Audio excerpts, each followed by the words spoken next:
প্রেম ঘোর লিখেছেন নার্গিস সুলতানা রিপা। পর্ব সংখ্যা 24। গল্প শুরু করার আগে আমার শ্রোতাদের উদ্দেশ্যে বলি, আপনারা যারা চ্যানেলটি এখনো সাবস্ক্রাইব করেননি তারা অবশ্যই চ্যানেলটি সাবস্ক্রাইব করে নিন। আর আজকের এই পুরো পর্বটি শোনার পরে অবশ্যই আমাকে কমেন্টে জানাবেন আপনাদের আজকের এই পর্বটি কেমন লাগলো। তো চলুন দেরি না করে গল্প শুরু করা যাক। নৌসিন সাদাতের উড়ুতে একটা ঘুষি দিয়ে বলে, সাদাত তুমি না পারো বটে, বুঝলা? হয়েছে, চলো এবার আয়নার সামনে থেকে রোনো হোক, আমারই সুবিধা হবে। চলো চলো। আরে দাঁড়াও না, চুলটা ভেজা, একটু ঠিক করি। তাড়াতাড়ি করো না রে, ঘুম পাচ্ছে তো। ঘুমাও কি, আমি আসছি। আজাইরা মানে কি, কি সব বলো? আরে বুকে মাথা না রাখলে বুকটা খালি খালি লাগে বাল। চল তো। উফ, 2 মিনিট দাও। লাগে না আমার 2 মিনিট, তুই চল। সাদাত নৌসেনকে আয়নার সামনে থেকে টেনে নিয়ে খাটে জোর করে শুইয়ে দেয়। কি হলো এটা? চুলটাও ঠিক করতে দিলা না। ভাবলাম একটু ক্রিম লাগাবো, সেটাও হলো না তোমার জন্য। আরে লাগবে না এত কিছু, চুল তো ভেজাই, মেলে দিলেই হলো। আর ক্রিম ট্রিমের দরকার নেই। আমি তো চেয়েছিলাম একটা কালো বউ। মানে কালো বউ চেয়েছিলে? তার মানে কি আমাকে পেয়ে তুমি হ্যাপি হওনি? আমি তো শ্যামা, আবার একটু ফর্সাও। আরে তা না, কালো বউয়ের সুবিধা অনেক। যেমন ফার্স্ট অফ অল লোকের নজর লাগে কম। আর আমার কাছে কি মনে হয় জানো? কি? সাদাত রৌশনের কানের কাছে মুখ নিয়ে ফিসফিসিয়ে বলছে, বেশি আদর করলে যে দাগটা হয় কালো বউয়ের শরীরে সেটা বোঝা যায় না। নৌসিন সাদাদের কথাই হাসবে নাকি রাগ করবে বুঝতে পারছে না। বরাবরের মতোই হাসিটাকেই বেছে নিল। সাদাত তুমি না আসলেই একটা আজাইরা। তাই তুমি আরেকটু কালো হলে বেশি বেশি আদর করতাম। তাহলে দাগ হলেও কেউ দেখতো না। দেখলে না, বউ ভাতের দিন গলায় মেজাজটাই চটে গিয়েছিল। কোথায় বউকে একটু নিজের মতো আদর করব তার ওপর নেই। কারণ বউ সুন্দরী, দাগ হয়ে যায়, লাল কালো রং লেগে যায়। নৌসিনের হাসি থামছেই না সাদাদের কথাগুলো শুনে। এই মাইয়া, হাসবি না। কালো হইতে পারিস নাই? ফর্সা হইতে কে বলছে তোরে? নৌসিনের নিজের হাসি থামাতে পারছে না, শোয়া থেকে উঠে বেচারি হাসতে থাকে। ও মা গো, আর হাসিও না প্লিজ। ওহ, পেটে ব্যথা হয়ে যাচ্ছে হাসতে হাসতে। সারাদা উঠে নৌসিনের পাশে বসলো, একটু রাগ দেখিয়ে বলল, এখানে হাসার কি আছে? আসলে মায়া মানুষ না, তাই এই অবস্থা। আসলে মায়া মানুষ না, তাই এই অবস্থা। নৌসিনের হাসি জাস্ট দেখার মতো। মায়া মানুষ আবার কি করলো তোমাকে? হাসতে না বলছি কিন্তু। ওকে ওকে, হাসবো না। গুড। তুমি যদি কালো হতে বলো তো কি সুন্দর লাগতো তোমায়। ইস্ট, জাস্ট কালো পরি। কি পরি আবার কালো হয়? ভাই তোমার পায়ে পড়ি, আর হাসির কথা বইলো না। ওই, আমার কথা হাসির মনে হচ্ছে তোমার? না না, তা না, তবে তুমিই ভাবো কি বলছো তুমি। আচ্ছা বাদ দাও, ওকে দিলাম। না রে জান, তুমি একটু কালো হলেই বেশি সুন্দর হতো। কেশবতী কালনাগিনীটাকে বেশ লাগতো। আর আমি জোরে কিস করলেও লাল কালো ছাপ পড়তো না। এমনি তো আমাকে তোমার মুখে কিস করতে গেলে একটু কন্ট্রোল নিয়ে করতে হয়। যদি রাগ হয়ে যায় তাহলে তো আবার লজ্জা পাবে তুমি। অবশ্য আমিও হাসির পাত্র হব। আর গলাতে করতে গেলেও তো ভয় নিয়েই করতে হয়। নৌসেন সাদাতের দিকে হাঁ করে তাকিয়ে আছে। হাসি আসছে খুব, তবুও আটকে রেখেছে। সাদাতের মাঝরাতেই উল্টাপাল্টা বকবক বন্ধ করতে বলে ফেলল। আচ্ছা ঠিক আছে, এখন তো আর কালো হওয়া সম্ভব না। আর আমি তো ফুল ব্যান্ড দিয়েই বেশি জামা পরি। তাহলে কাল থেকে না হয় সব জামাই ফুল ব্যান্ড গলায় পরবো। তোমার যত খুশি তত আদর করো। তাহলে দাগ পড়লেও কেউ দেখতে পাবে না। হয়েছে এবার? এই সত্যি সাদা এবার কিন্তু খামচি খাবে তুমি। কি শুরু করছো এত রাতে? এতই কালো মেয়ের শখ তো আমাকে বিয়ে করলে কেন? কালো মেয়ের কি অভাব ছিল? কালোই তো খুঁজতেছিলাম, মাঝখানে তুমি এসে মন চুরি করলে। চুন্নি একটা। কি? তুমি বাচ্চাদের মতো কিসের চুন্নি চুন্নি শুরু করছো? আজব তো। বেশ করেছি, চুন্নি কোথাকার। আমি চুন্নি হলে তুমিও চোর। হাপ, কি খারাপ রে। এই শোনো না, কি বলো? এই বললা ঘুম পাইছে, জোর করে টেনে আনলা, এখন আবার কি শুরু করছো? ওকে, বলবো না। আজব তো। বলো, শুনছি তো। না তুমি বিরক্ত হচ্ছ। না আমি বিরক্ত কেন হব, তুমি বলো। ওকে, বলো। বলছি যে শুধু ফুল ব্যান্ড গলায় ইউজ করবে কেন? মুখে একটু কালো মেকআপ করো। আমি দেখতাম আর কি আমার কেশবতী কালানিটাকে কত মিষ্টি লাগে। যদিও এমনিতেও দেখতে হুড়পড়ি, আমি একটু কালো হুড় দেখবো। নৌসিন একটু বিরক্ত হয়ে পড়ে। কি শুরু করছে কখন থেকে আপনারাই বলুন তো? বিরক্ত হওয়ারই তো কথা, তাই না? সাদাত তুমি না আসলেই। এই বিরক্ত হয় না জান। শোনো না, প্রতিদিন কালো সাজতে হবে না, কাল সেজো, দেখবো জাস্ট। কি? মানুষ মেকআপ করে সুন্দর হওয়ার জন্য, আর আমি কালো সাজবো? ভুল বললে তুমি। মানুষ সুন্দর হওয়ার জন্য মেকআপ করে না, করে ফর্সা হওয়ার জন্য। ফর্সা হলেই সুন্দর হয় না, কালোও সুন্দর। আর সত্য মহা সুন্দর, হোক সে কালো বা সাদা। এই যে তুমি ফর্সা রং, এর তোমাকে সবচেয়ে এভাবেই সুন্দর লাগে, কারণ এটা তোমার সত্য রূপ। সাজলে সেটা অন্যরকম, বাট ন্যাচারালটা বেশি সুন্দর। তেমনি কালো গাজারের গায়ের রং বা বেশি সাদা প্রাপ্তির মতো ওরাও ওইভাবেই সুন্দর। কিন্তু আমি আমার বউটাকে কালো করেই দেখতে চাই, তাতে আমার বউকে অনেকটা মিষ্টি লাগবে। আমি কল্পনা করতে পারছি কালো সুন্দর হয়, আমি জানি, বাট কালো সাজবো কি করে আমি? কেন, মানুষ ফর্সা সাজে যেভাবে, খুব সাদা নর্মাল মেকআপ গুলোতে সাদা ফেস প্যাক লাগানো থাকে। কালো যে রংটা থাকে সেটা চোখে দেওয়ার জন্য, সেটা মুখে কি করে মাখবো আমি? ওকে, আমি কালই এক্সট্রা একটা মেকআপ এনে দিব যেখানে কালো ফেস প্যাক থাকবে। তাহলে সাজবে তো? কি বাচ্চামি শুরু করছো এত রাতে? ও তার মানে সাজবে না, তাই তো? ওকে বাদ দাও, সাজতে হবে না। আরে রাগ করার কি হলো? আমি কখন বললাম যে সাজবো না? সাজতে হবে না, আমি সাজবো তো, না বললাম তো। নৌসিন সাদাদের দিকে ঘুরে বুকে আস্তে করে দুটো কিল দিয়ে বলে, আমি বললাম না সাজবো?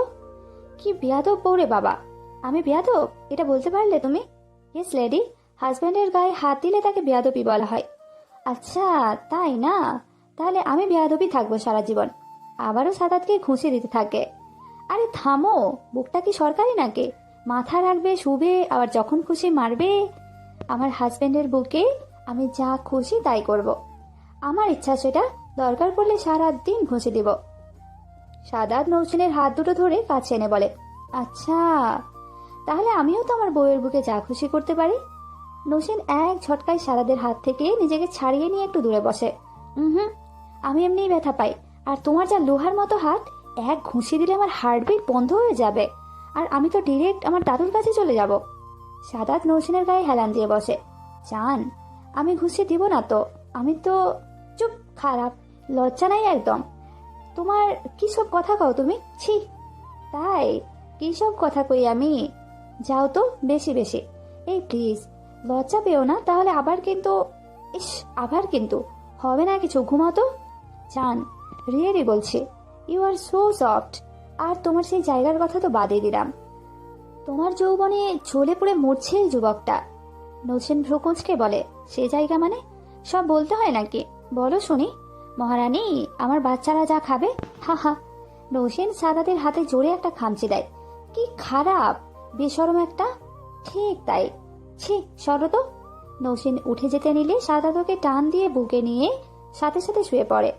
নৌসেনের মাথা বুকে চেপে ধরে গান শুরু করে, যৌবন জ্বালা বাড়াইও না সখী, বাঁধা রাখতে পারবা না। কি? সাদাত, কি সব খারাপ গান এগুলো? আরে আমি আমার বউকে বলছি, আমার বউয়ের সব সৌন্দর্যের প্রশংসা করার অধিকার আমার আছে, তাই না? ছাই আছে। আছেই তো, আমার ছোঁয়াতে যেমন তোমার সবকিছুতে আগুন ধরে যায়, আবার আমার কারণেই সব আগুনে পুড়ে ছাই হয়ে যায়। উফ, কার পাল্লায় পড়লাম আমি? পাগল না অন্য কিছু? কখন থেকে কি বকবক করছো? হ্যাঁ, এখনই তো উল্টাপাল্টা প্যাঁচাল। তোমার না জানি বুড়ো হলে কি হাল করো আমার কানের। আরে টেনশন নিও না, বুড়ো আর হব না আমি, দাদার মতো 35ই বড় পারে। কথাটা শেষ করতে দিল না নৌসেন।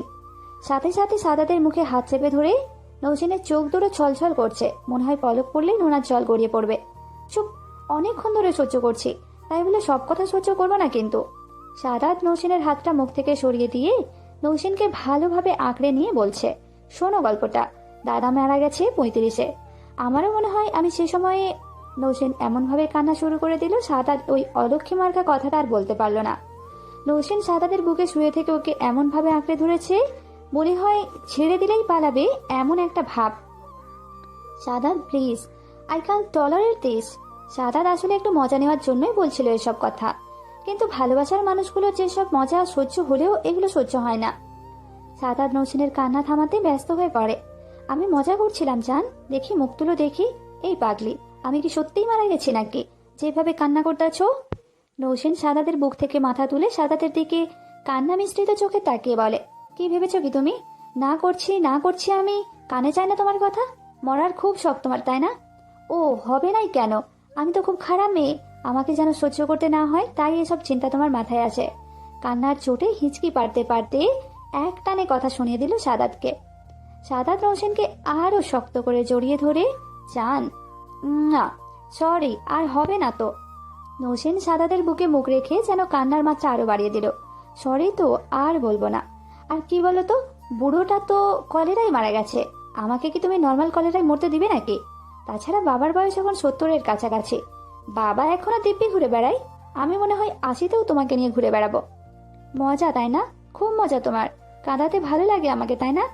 একদম না জান, তাছাড়া আমি মরলে আমার জানটাকে আদর করবে কে, আর এভাবে জ্বালাবেই বা কে? সাদাত আবার এক কথা, কান্না করতে করতে। ওকে আর বলছি না, কান্না থামাও। খুব খারাপ তুমি, সত্যিই খুব খারাপ। সাদাত নৌসিনের চোখের পানি মুছে দিয়ে অল্পের মতো করে নৌসিনের গাল দুটো জোরে টেনে টেনে বলে, আসলেই সত্যিই এই খারাপটার কিউট মিষ্টি অনেক ভালো একটা বউ। আই লাভ ইউ সোনা বউ। সাদাত বাচ্চাদের মতো গাল টানাতে নৌসিন চোখে পানি রেখে মুখে একটা হাসি ফুটিয়ে বলে, বদমাইশ কোথাকার। সাদাতও হেসে দিয়ে নৌসিনকে নিজের বুকের ওপর নিয়ে জড়িয়ে ধরে কপালে ভালোবাসার এক পরশ এঁকে দেয়। বদমাইশের বউ কোথাকার। দুজনে জোরে হাসি দিয়ে একে অপরকে শক্ত করে আঁকড়ে নিয়ে কখন ঘুমিয়ে গেল ওরাও মনে হয় বলতে পারবে না। এতটাই শান্তির ঘুম হয়েছে ওদের, এক ঘুমেই ভোর। নৌসিনের রোজ মাঝরাতে ঘুম ভাঙলেও আজ একবারও ভাঙেনি। আর নৌসিন তো রাতে ঘুমের মধ্যে সেই রকম নাচানাচি করে, কিন্তু আজ ও নিজেকে সেভাবেই পেয়েছে যেভাবে রাতে সাদাদের বুকের ওপর শুয়েছিল। সাদাদের ঘুম তখনও ভাঙেনি, নৌসিন আজানের শব্দে জেগে গেছে।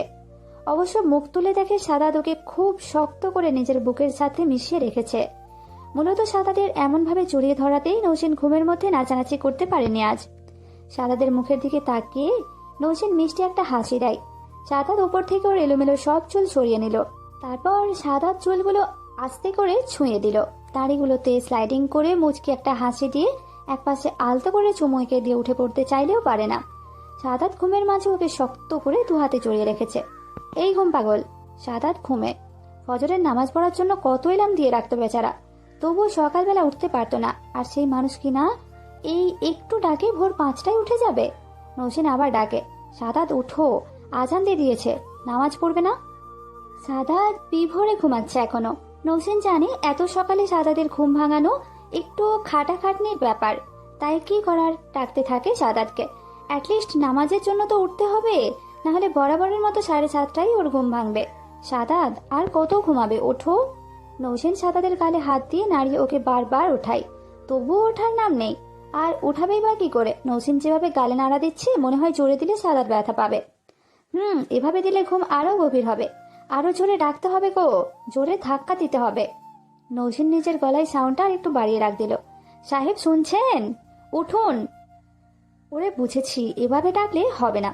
নৌসিন একটু শক্তি খাটিয়ে জোরে জোরে নড়ে উঠতে চাইল সাদাদের থেকে। সাদাত এবার নড়ে ওঠে, নৌসিনকে আরো শক্ত করে জড়িয়ে ধরে। ঘুমের মাঝেই বলে, কোথায় যাবে এত রাতে, ঘুমাও।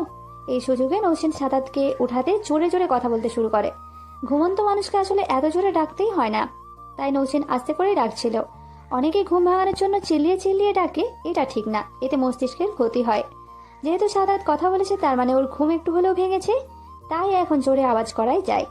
সাদাত রাত না সকাল, এটা কখন থেকে ডাকছি তোমায়? কি বলো বুঝছি না তো, কত বাজে? ঘুম স্বরে বলাই নৌসিন সাদাতের এই কথাটাও বুঝতে পারলো না। কি বলো, ভালোভাবে বলবে তো? সাদাত চোখ মেলে তাকাই, একটু গলাটা ঠিক করে বলে, কত বাজে? ও 5টার বেশি হয়তো, আজান তো 5টার দিকেই দেয় এখন। ও ওঠো, নামাজে যাবে না? যাই।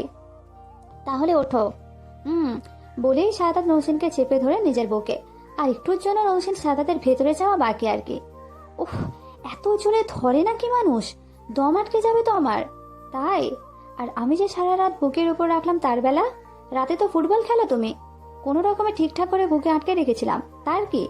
আচ্ছা, সারা রাত এভাবে বুকের উপর ছিলাম, ভালো লাগেনি তোমার? কষ্ট হয়নি? ভালোবাসার মানুষকে বুকে রাখতে কষ্ট হয় না জান। তাছাড়া তুমি খুব হলে 40 কেজি হবে, তাই মনে হয়েছে এক টুকরা তুলা পড়ে আছে আমার ওপর, বাট লাফালাফি করছো সেই লেভেলের। আমার কিউট বউটা রাতের বেলায় ফুটবলার হয়ে যায়। নৌসিন কিছু না বলে হঠাৎ সাদাতের গায়ে হাত দিয়ে সালাম করে। সাদাত অবাক হয়ে বলে, আরে লাথি লাগছে নিশ্চয়ই তোমার গায়ে, তাই সালাম করলাম। থোর, লাগতেই পারে, তুমি যদি ভালোবাসতে পারো তাহলে কিছু লাথিও দিতে পারো। না না, আমি আর ঘুমাবো না তোমার উপর, পাশে ঘুমালেই লাথি দিই, আর উপরে ঘুমালে মেবি আরো বেশি দিই। কাল থেকে পাশেই শুবো, শুধু ঘুমানোর আগে বুকে মাথা রাখবো। শোনাবো আমার, ঘুমের মাঝে লাথি কোনো ব্যাপার না, স্বামী চাই তুমি আমার উপরেই ঘুমাও।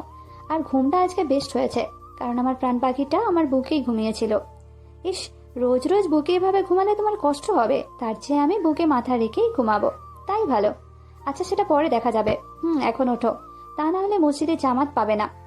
উঠছি, তার আগে একটু আদর করে নিই। নৌসিনকে কোনো কিছু বলার সুযোগ না দিয়ে সাদাত উল্টো হয়ে যায়, যার ফলে নৌসিন নিচে আর সাদাত উপরে। ও মা গো, কি তুমি এভাবে হঠাৎ করে? কথাটা শেষ না হতেই সাদাত নৌসিনের ঠোঁটে আলতো করে একটা চুমু খায়। ভালোই লাগে নৌসিনের। সাদাত নৌসিনের দুগালে কপালে আলতো করে চুমু দিল। নৌসিনের মুখের দিকে তাকাতেই মুচকি হাসে। জান, শুধু হাসলে চলবে, আমাকেও কিছু একটা দাও। নৌসিন একবারও আপত্তি জানালো না, জানানোর প্রয়োজনও মনে করে না সে। তার ভালো লাগে নিজের স্বামীকে ভালোবাসতে, তাই সাদাতের গালে একটু স্লাইড করে গভীরভাবে একটা চুমু দিয়ে দেয়। আহ, সো সুইট। আচ্ছা, তুমি এত সফট কেন? তুমি এত হার্ড তাই? আচ্ছা, তা সফট কুইন, এই হার্ড মানুষের এখানে একটু ছোঁয়া দিন না। ঠোঁটের দিকে ইশারা করে। দিলে দিনটা ভালো যেত বোধ হয়। কষ্ট করতে হবে না, জাস্ট ছুঁয়ে দিলেই হতো। যদি মহারানীর একটু মায়া হয় তাহলে। নৌসিন চুমু বসিয়ে দিয়েছে সাদাদের ঠোঁটে। আলতো করে একটা দিতেই আবার নিজের গভীরভাবে একটা চুমু খেলো। ও আল্লাহ, অনেক শুক্রিয়া তোমার দরবারে। আমার গোলাপি পাপড়ি দুটো চুমু দিল লিপে। রোজ জানো দেয়। ধ্যাৎ, ওঠো এখন। এবার উঠতেই হবে। দুজনে উঠে হাত মুখ ধুয়ে নিল। নৌসিন সাদাতকে নামাজের জন্য পাঠিয়ে দিয়ে উজু করে নিজেও নামাজটা পড়ে নেয়। অভ্যাসবশতই নামাজের পর গভীর ঘুম আসে মেয়েটার। আজও তার ব্যতিক্রম হলো না, তাই নামাজ পড়ে সাদাতের জন্য দরজাটা খোলা রেখে ঘুমিয়ে যায় সে। সাদাত মসজিদ থেকে ফিরে এসে দেখে নৌসিন ঘুমাচ্ছে। নৌসিনকে না ডেকে সাদাত ওর পাশে শুয়ে পড়ে। আবার কি ভেবে উঠেও যায়। ল্যাপটপ আর কিছু ফাইল নিয়ে নৌসিনের পাশে বসে। একা একাই বলছে, উঠে পড়েছি যখন, না ঘুমালেই বেটার। অলরেডি 6টার কাছাকাছি। কাজ করলে অনেক এগোনো যাবে। ল্যাপটপ খুলে কাজে মন দেয়। সকাল 8টা। সাদাত ফাইল চেক করছে আর নৌসিন পাশে শুয়েই এখনো ঘুমাচ্ছে। সাধারণ ফজরের নামাজ পড়ে নৌসিনের যে ঘুমটা দেয় সেটা খুব গভীরভাবেই ঘুমায়, আর 10টার আগে ওঠে না সহজে। এমন সময় প্রাপ্তি আসে নৌসিনকে ডাকতে। দরজা খোলা দেখে ভেতরে ঢুকে। গুড মর্নিং ভাইয়া। সাদাত ল্যাপটপে চোখ রেখেই বলে, good morning my little sister. আরে ভাইয়া, তুমি উঠেছ আর ভাবি এখনো ঘুমাচ্ছে, ডাকনি কেন? সাদাত কাজে ব্যস্ত, তাই এবারে প্রাপ্তির দিকে না তাকিয়েই বলে, উঠেছিল তো, নামাজ পড়ে আবার শুয়ে পড়ছে। ও, তুমি তো এই সময় জিমে থাকো, তা আজ কি করছো? কিছু কাজ পেন্ডিং আছে তাই। ও। সাদাতকে আর কিছু না বলে নৌসিনের গায়ে হাত দিয়ে ডাকতে থাকে। ভাবি, ও ভাবি, ওঠো। সাদাত এবার ফিরে তাকায় প্রাপ্তির দিকে। কি রে বোন, ডাকছে ওকে কেউ? না, আবার বড় ভাবি বললো ডেকে দিতে। কি খাবে জানতে। ভাবি তো পরোটা খুব একটা খায় না, তাই। ও, তাহলে থাক, ওকে ডাকিস না। আর একটু পরে আমি ডেকে দিব। আর ভাবিকে বলিস ওর জন্য রুটি দিতে, যেন তেলে না ভাজে। ওকে, তাহলে তুমিই ডেকো। আচ্ছা, তুই যা, কথাটা বলে এসে পড়তে বস। আর কাকিকে বলিস কাউকে দিয়ে যেন আমার জন্য চা পাঠাই। Okay bro, bye. Bye my মিষ্টি বনু। প্রাপ্তি নিজের সব অর্ডারই কাজ করে পড়তে বসে যায়। বাসার ছোট হলে যা হয় আর কি। যদিও কোনো কাজ হাতে করতে হয় না প্রাপ্তির, তবে ওর পাটার সারাদিন খুব কষ্ট হয়। ক্লাসটা করে এসে বেচারি একটু বসার ঘরে বসলেই ওর মা বলবে, আম্মু তোর বাবাকে বলতো জ্যাঠা কল করতে বলল, বা তোর আব্বুকে নিচে আসতে বল। অসহায়ের মতো বসা থেকে বাবার রুম থেকে বাবাকে ডাকতে যেতে হয়। ফিরে এসে একটু বসলে অরূপের মা ডাক দিয়ে বলে, প্রাপ্তি, বনু আমার অরূপকে একটু বাগান থেকে ডেকে নিয়ে আইতো, সে কখন থেকে খেলছে।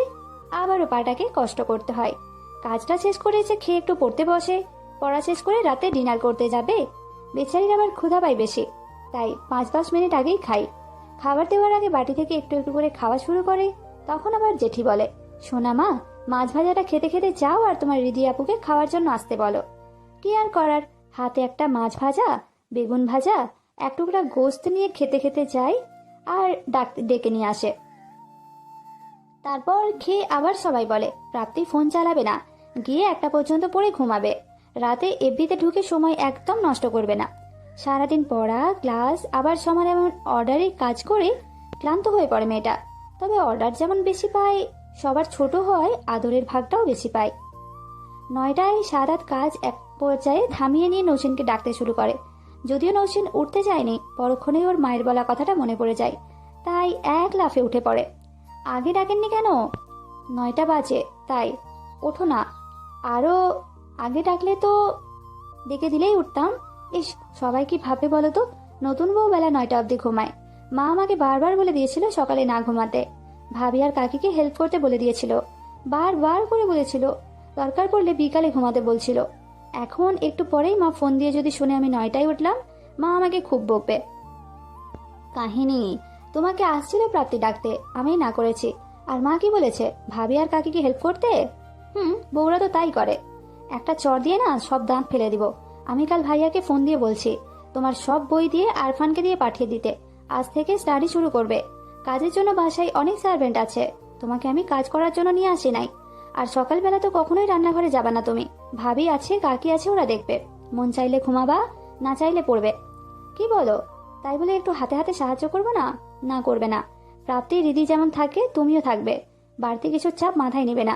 জাস্ট স্টাডি নিয়ে থাকবে, যেমন তোমার সেই বাড়িতে থাকতে তেমন ভাবে। আচ্ছা, দেখা যাবে সেটা। দেখা যাবে না? আমি যেমন তোমাকে তোমার ডিপার্টমেন্টের ফার্স্ট গার্ল দেখেছি, এই লাস্ট সেমিস্টারেও সেটাই দেখতে চাই। বিয়ে হয়ে গেছে বলে রেজাল্টের কোনো নড়চড় যেন না হয়, মাথায় রাখবে। ওকে ওকে, হয়েছে। সকালবেলায় শুরু হয়েছে ওনার। সকালবেলায় শুরু হয়। এখন খাবে, চলো। খাওয়ার টেবিলে। কিরে মা, কোনো সমস্যা হচ্ছে না তো?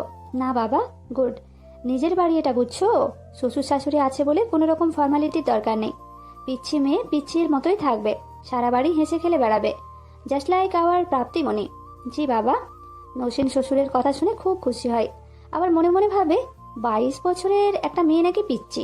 যদিও বাবা মায়ের কাছে 40 হলেও পিচ্ছি।